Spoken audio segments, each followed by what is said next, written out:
Hello everyone. अभी तक हमने भारत के प्रादेशिक विभाजन के अंतर्गत हिमालय को डिस्कस किया था। हिमालय के बाद जो अगला पार्ट हमें डिस्कस करना है वो है उत्तर भारत का विशाल मैदान। उत्तर भारत के विशाल मैदान के अंतर्गत हम भाबर को, तराई को, बांगर और खादर को यहाँ पे डिस्कस करने वाले हैं। आज का ये वीडियो बड़ा ही महत्वपूर्ण होने वाला है, तो चलिए उत्तर भारत के विशाल मैदान की अगर हम बात करें तो इसे सिंधु और ब्रह्मपुत्र का मैदान भी कहा जाता है। सिंधु और ब्रह्मपुत्र का मैदान भी हम इसको कहते हैं। इसका निर्माण हिमालय की उत्पत्ति के पश्चात हुआ, अर्थात जो हिमालय को हम डिस्कस कर चुके हैं, पहले हिमालय बना और हिमालय के बनने के बाद इस मैदान का निर्माण होता है। नेक्स्ट पॉइंट देखते हैं, इस मैदान के निर्माण में हिमालय से निकलने वाली नदियों का योगदान सर्वाधिक है। नदियों द्वारा लाए गए निक्षेप यानी कि डिपोजिशन के कारण गर्त में भर जाने से इस विशाल मैदान का निर्माण हुआ। यानी कि हिमालय से जो अवसाद लाए गए वो अवसाद इस गर्त में जमा हो जाते हैं। नदियों के द्वारा अवसाद लाए गए और इस गर्त में जमा हो जाते हैं, और गर्त में जमा हो जाने के कारण इस मैदान का निर्माण होता है। संरचनात्मक विशेषताओं व ढाल के आधार पर इस मैदान को हम चार भागों में बांटते हैं, चार भागों में इसको डिवाइड करते हैं हम। ये चार भाग हैं: भाबर प्रदेश, तराई प्रदेश, बांगर प्रदेश और खादर। इस तरह से ये चार भाग हैं। एक एक करके सभी को डिटेल में हम डिस्कस कर लेते हैं। यदि इस मैदान के फॉर्मेशन निर्माण की अगर हम बात करें तो इस डायग्राम के माध्यम से हमारे कॉन्सेप्ट क्लियर हो जाएंगे निश्चित रूप से। किस तरह से ये हिमालय की श्रेणियां हैं, ये ग्रेट हिमालय, मिडिल हिमालय, शिवालिक, और शिवालिक के जस्ट बाद इस उत्तर के भारत के विशाल मैदान का निर्माण होता है। हिमालय से निकलने वाली नदियों ने इसमें अवसाद, सेडिमेंट जमा कर दिए हैं, और सेडिमेंट के सोलिडिफिकेशन से, उसके ठोस होने से इस इंडो ब्रह्मपुत्र प्लेन का निर्माण होता है इस तरह से। और ये पेनिनसुलर इंडिया है, इस साइड हम देख सकते हैं भली भांति। फिर से इस डायग्राम के माध्यम से हम समझ लेते हैं कि किस तरह से उत्तर भारत के विशाल मैदान के चार पार्ट हैं और उन चार पार्ट की लोकेशन किस तरह से कहाँ पे है। तो अगर पार्ट की भाबर की अगर हम बात करें तो भाबर की लोकेशन जस्ट हिमालय यानी कि जो शिवालिक श्रेणी है, शिवालिक के जस्ट बाद इस भाबर क्षेत्र का आपको विस्तार मिलेगा। भाबर क्षेत्र के बाद आपको तराई का रीजन मिलेगा, जो वन प्रदेश है। तराई के बाद जो गंगा या नदियों से जुड़ा हुआ जो एरिया होता है, आप देखेंगे ग्रीन कलर से, ये बांगर का क्षेत्र होता है। इसको ओल्ड एलुवियल सोयल भी बोलते हैं। और जो नदियां होती हैं, नदियों से जो लगा हुआ एरिया होता है, इसको हम खादर बोलते हैं, न्यू एलुवियल सोयल। ठीक है, तो इस डायग्राम के माध्यम से हम इन चार पार्ट्स को अच्छे से समझ सकते हैं।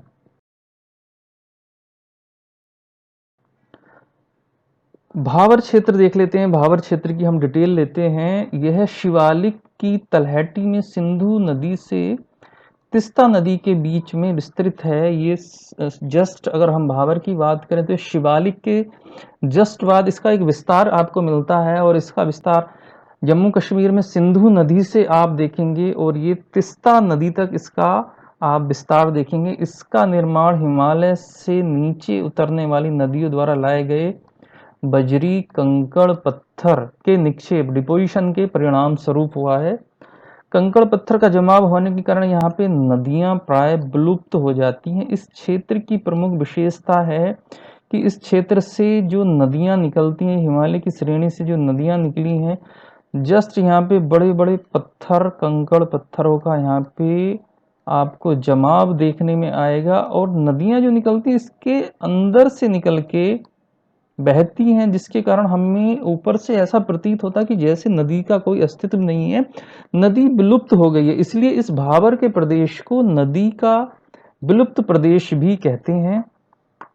इसे शिवालिक का नेक्स्ट पॉइंट देख रहे हैं हम यहाँ पे, इसे शिवालिक का जलोढ़ भी कहा जाता है। शिवालिक के जस्ट बाद इसका निर्माण होता है, तो इसमें जो बड़े बड़े पत्थरों का जो निक्षेप है वो शिवालिक श्रेणी से ही लाया गया है। डायग्राम के माध्यम से आप देख सकते हैं किस तरह से ये भावर प्रदेश है, और भावर प्रदेश का निर्माण जस्ट शिवालिक श्रेणी के बाद ही हुआ है। बड़े बड़े पत्थर आपको यहाँ पे नजर आएंगे, किस तरह से पत्थरों का यहाँ पे डिपोजिशन है, और नदियां इनके नीचे से होकर बहती। तराई प्रदेश को यहाँ पे हम देख लेते हैं। इसका विस्तार भावर के दक्षिण में, जस्ट भावर के साउथ में इसका विस्तार मिलता है। यहाँ कंकड़ पत्थर, रेत, चिकनी मिट्टी का निक्षेप आपको देखने में आएगा। तराई प्रदेश में भावर प्रदेश की जो लुप्त नदियां थीं, जो विलुप्त हो चुकी थी, वो सतह पर प्रकट हो जाती हैं, क्योंकि इसमें यहाँ पे पत्थर जो बड़े होते हैं उनका साइज छोटा हो जाता है, या फिर चिकनी मिट्टी का जमाव देखने में आता है, और नदियां जो पत्थरों के नीचे से बहती थी वो ऊपर आके बहना शुरू हो जाती हैं। भाबर की तुलना में यहाँ भाग अधिक समतल होता है। इसके कारण नदियों का पानी इधर उधर फैलकर दलदल का निर्माण कर देता है। काफी आर्द्र भूमि यहाँ पे आपको देखने में नजर आएगी, और यहाँ पे काफी बड़े बड़े वृक्ष और जंगली जानवर रहते हैं। इसकी चौड़ाई 15 से लेकर 30 देखने में आएगी। यह प्रदेश घने वनों से ढका हुआ होता है। यहाँ पे काफी वनों की एरिया होती है, क्योंकि यहाँ पे ह्यूमिडिटी यानी कि पानी की उपलब्धता भरपूर होती। वर्तमान में वनों को काटकर कृषि योग्य भूमि यहाँ पे प्रारंभ हो गई है। वनों को काट दिया गया है, कृषि यहाँ पे करना लोगों ने प्रारंभ कर दिया है। इस प्रदेश में नमी अधिक होने के कारण मलेरिया का प्रकोप अधिक होता है, क्योंकि यहाँ पे नदियां सतह पे आ जाती हैं और यहाँ पे ह्यूमिडिटी ज्यादा होती है, जिसके कारण मलेरिया जैसी मच्छर से काटने वाली बीमारियां यहाँ पे। बांगर प्रदेश की अगर हम बात करें तो इसको ओल्ड एलुवियल सोइल भी कहा जाता है। यह पुराने जलोढ़ से निर्मित मैदान है। इसका निर्माण नदियों के द्वारा पूर्व में हो चुका है। वर्तमान में इस भाग में बाढ़ का पानी सामान्यतः नहीं पहुंच पाता है। यदि इसके निर्माण की बात करें तो ये जिस तरह से वैली होती है रिवर की, और ये रिवर का फ्लो है, तो इसका निर्माण काफ़ी दूर हुआ है इस वैली से, और कभी कई हजार वर्षों पूर्व यहाँ पे नदी का पानी पहुंचता था, जिसके कारण एक एलुवियल सोयल का निर्माण यहाँ पे हुआ था। लेकिन वो कैसी है वर्तमान में? ओल्ड एलुवियल सोयल है, पुरानी जलोढ़ मिट्टी है वो। सतलज का मैदान, गंगा का ऊपरी मैदान, नदियों के मध्यवर्ती भागों पर बांगर का विस्तार मिलेगा। आपको इस तरह की मिट्टी देखने में नजर आएगी दूर, मेन वैली से दूर काफी। बांगर प्रदेश में कहीं कहीं अपरदन के कारण ऊपरी मुलायम मिट्टी का आवरण हट गया है। अगर ऊपरी लेयर की अगर हम बात करें तो वो हट चुकी है, क्योंकि वहाँ पे काफ़ी बड़े लेवल पे एग्रीकल्चर की जाती है, सिंचाई की जाती है, जिसके कारण ऊपरी मुलायम मिट्टी का विनाश हो चुका है, या वो हट चुकी है पूरी तरह। तो इस तरह से ये बांगर का निर्माण होता है।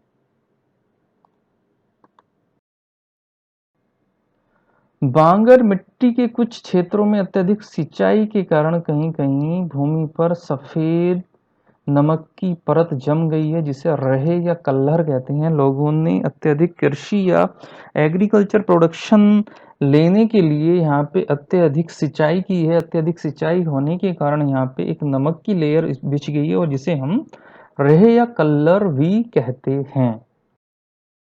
यदि हम खादर की बात करें तो इसे इंग्लिश में न्यू एलुवियल सोयल कहते हैं, यानी कि नवीन जलोढ़ मृदा।